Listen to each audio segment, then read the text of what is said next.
It's because that you've done that is illegal or anything like that.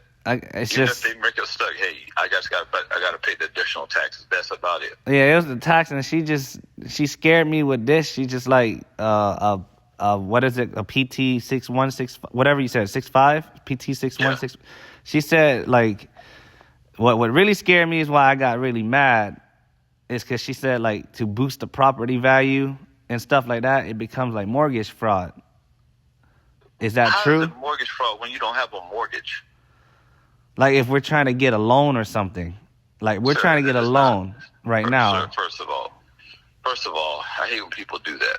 Mortgage fraud is when you're doing a federally backed loan. You're not doing this is private money, sir. Oh, because we're doing a hard money loan.